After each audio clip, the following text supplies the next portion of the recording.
Parshas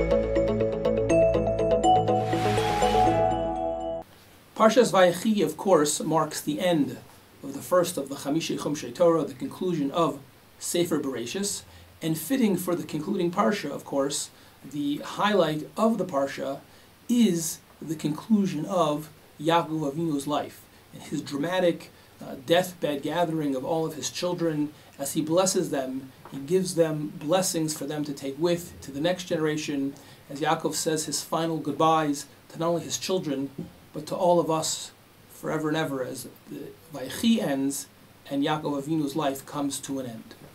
What is very notable is a comment that the Medrash makes at the beginning of this incredible event of Yaakov gathering all of his children. Specifically, at the beginning of the Revi'i Aliyah in Perek Memtes, the pasuk begins the opening two psukim of the Perek. Vayikra Yaakov el banav vayomar Hey asvu v'agir lechem es asher yikra eschem b'achris hayamim. Hey asvu, gather, and I will tell you what will be in the future, what will be your future. But in the very next pasuk Bet, the Torah continues, and Yaakov continues and says, Hi kabsu v'shemu b'nei Yaakov v'shemu el Yisrael avichem.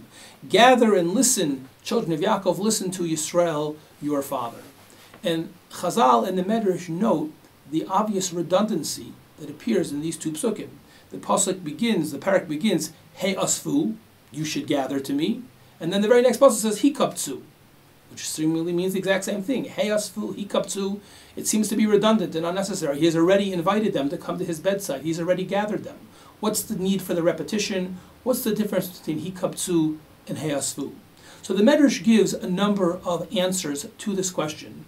But one that particularly is striking is when the Medrash explains that the double language is meant to emphasize not only the actual physical gathering of the children around Yaakov's bed, but in fact the purpose, the ultimate and higher purpose of the gathering. Says the Medrash in this opinion, Tziva osan al machlokes, kulchon asifa achas.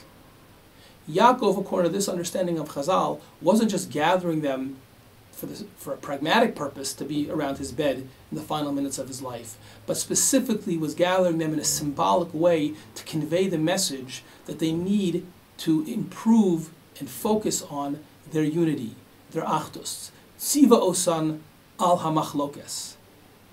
It's no secret to any of us who've been following Sefer Bereshis, and evidently it was no secret to Yaakov Avinu that his family had obviously had many challenges in this area. One can only imagine how painful this must have been for Yaakov, to have so much sibling rivalry, to put it mildly, so much infighting, so much machlokes between his children. Ad kedei kach, that the brothers were willing to do to Yosef what they did, how they basically lied to him for all these years, making him think that his beloved Yosef had died. It's hard to use any other word but dysfunction, even in the most respectful sense. Obviously a family that really was just difficult situation, painful for everyone. It just has to have been. And Chazal, quite sensitively and insightfully, are saying that Yaakov, in his final moments here on his deathbed, he was incredibly sensitive to this. And therefore he's bringing his children together as if to say, this is my real final wish for you. And we can, as parents, as children, we can truly relate to this on such a human and real level. What parent wouldn't want machlokas to end? What parent has any greater wish than for his or her children to be ba'achtos, to be loving and caring and loyal to each other? And Yaakov, as the father of all, understands this and gives that as his final message to his children. It's a very beautiful and insightful and inspiring message of Chazal. The problem, however, with this is that everything that comes next seems to actually not enhance this message, but in fact seems to totally kind of blow it all up, and Yaakov seems to be shooting himself in the foot if his goal was to avoid machlokas, jealousy, and infighting. After all, what would be the best way to improve or to focus on their unity? L'chora, we would think it would be to give one communal bracha to all of them. Wouldn't that highlight how they're all in it together? Or if you felt the need to give each one their own bracha, so give each of them the same bracha. But by doing not either of those things, but what Yaakov actually did, by giving different brachos to each of the brothers, and again, you just have to read the psukim, clearly not all brachos are created equal. There are clearly differences and better brachos than others. Yaakov seems to be doing exactly what he was trying to avoid. He seems to be doing exactly what he did, unfortunately, by favoring Yosef. He seems to be sowing the seeds of jealousy and strife and infighting that he apparently, according to the Medrash, was the whole purpose of this gathering was to avoid. And yet, right after gathering them together in Siva Osanal Machlokes, then he gives them different blessings in a way that is going to just naturally lead to jealousy. What could possibly be the point? There must be some method to Yaakov's madness, but what is it? So many years ago, I heard a very beautiful explanation from Harav Lichtenstein Zatzal. And he turned our attention to a pasuk at the end of these brachos, at the end of Perek Mentes, at the conclusion of the brachos in pasuk Chav Ches, where the Torah tells us that at the end of the process, Kol Eile Shiftei Yisrael Shnei Masar, these were the 12 tribes, V'zos asher dibra lehem avihem, this is what their father said to them, Vayevarach osam, he blessed them, in the plural, Ish kivirchaso, each one according to their individual, singular, Lashon Yachid, bracha, Beirach osam, again, he blessed them, Lashon Rabbi. The going back and forth, the inconsistency between Lashon Yachid and Rabbi, the singular and the plural, Berach osam in the plural, Ish kivirchaso in the singular, seems to be inconsistent and contradictory. And Rav Lichtenstein called our attention to the comments, the beautiful comments of the Or HaChaim HaKadosh on this pasuk, who explained that in fact both are true and work in harmony with each other. Each brother got the bracha kivirchaso. What does that mean? He got his bracha, not just that he got a specific bracha, but rather a varach osam that he gave them haroilo kefi bechinas dishmato ukefi ma'asav. Each brother got a blessing that was truly appropriate for his unique abilities, talents, and interests. Kivirchaso doesn't just mean each one got a bracha, but each one got the appropriate, the mat'im bracha for his unique personality and abilities.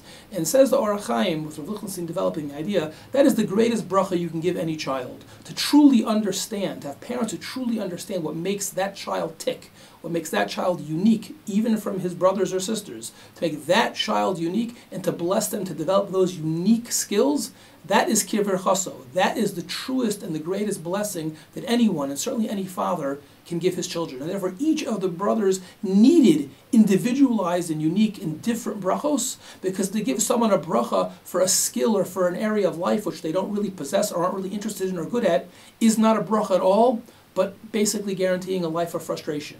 A bracha is to help a child realize their unique potential and unique talents. And that's ish kiver chaso. However, the Or HaChaim continues, this shouldn't be understood as 12 different children going each in their own way and hopefully each being successful individually. But rather, the pasuk says both initially and in conclusion, both times, Vayevarech osam. Because as long as the brothers were truly united, as long as they understood that they were all part of one family, all playing for the same team, so each of their respective individual success would also redound in benefit to the entire family. If Zavulun is successful in a way that's unique to him, that it is kiver chaso, that's good for him. But it's also beirach osam.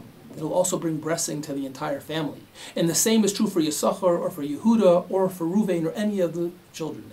As long as they realize that each of them are contributing to a larger whole, as long as each of them realize that they're all part of a whole that's bigger than any of the individual parts, as long as they all realize that what makes each of them successful is something that they can then bring and offer the rest of their brothers, the rest of the family, then each of them being successful in their own unique way, says the Or HaChaim, then that is something that is not only kiver chaso, but is also vayevarach osam. That leads to blessing for the entire family. If we realize that we're all on the same team, that our individual success becomes the team's success.